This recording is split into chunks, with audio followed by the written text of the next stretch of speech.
بغداد في قلبي وفي أحشائي، قصفت فسالت في الفرات دمائي.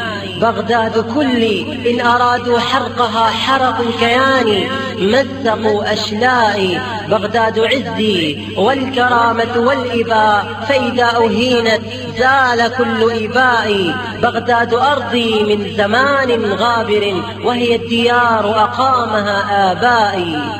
بغداد يا شمس، بغداد يا شمس تنير دروبنا، إن أطفأوك فمن لنا بالثناء. إني أرى الآفاق تخنقها يد، أجرت دماء بغدادنا الغراء. أمست يعيث فسادها في أرضنا فتكا وإرهابا على غلواء. قالوا طبيب قد أتى لك مسعفا، بئس الطبيب إذا أتى بالداء. فبمن تلوذ أبالعدو إذا دنا، أم ترتجي عود الصديق النائي؟ والعين ما نامت ولكن للأسى قد أبصرت بعيونها العمياء.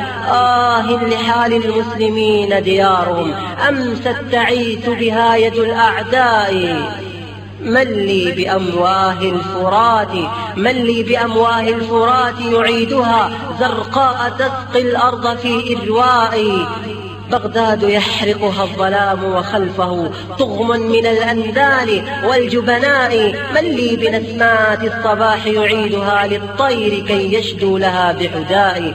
من لي ببسمات الصغار يضيئها فجرا يبدد حلكة الظلماء. من لي بمجدي، من لنا بعقيدة لا تنحني كالطود في إرساء.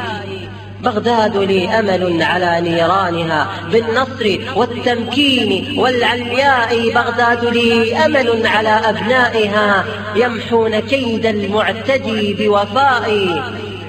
بغداد لي أمل على أبنائها يمحون كيد المعتدي بوفاء. بدخانها المسود في وسط الوغى تسود منه أوجه العملاء.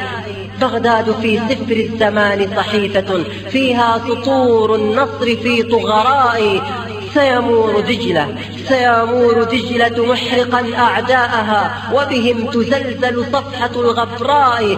الله أكبر سطرت في وجهها، الله أكبر سطرت في وجهها المبيض. الله أكبر سطرت في وجهها المبيض بين الأنجم الزهراء. الله أكبر في سما النجمات ضاءت قد هدت بغداد نحو رخاء. الله أكبر معقل الأبطال يا بغداد لاح النصر في لألاء. بغداد، بغداد لا تأسي فإني ناظر نصرا يلوح لأمة الغراء. بغداد لن أبكي عليك بدمعة، بغداد لن أبكي عليك بدمعة، وعلى خنوع المسلمين بكائي. بغداد يا قبرا أتاك أهيله الأوغاد في عجل بلا إبطاء. فلتحفري قبر العلوج، فلتحفري قبر العلوج بمعول الأبطال والفرسان والشهداء. بغداد كل يفتديك بروحه، ما عز أمرك إن أردت دمائي. تركتك أقلامي هنا كي نلتقي بقصيدة النصر القريب الجائي. تركتك أقلامي هنا كي نلتقي بقصيدة النصر القريب الجائي.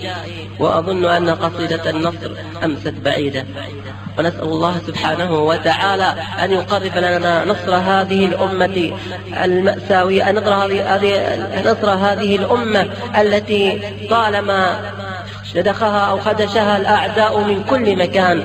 والسلام عليكم ورحمة الله وبركاته.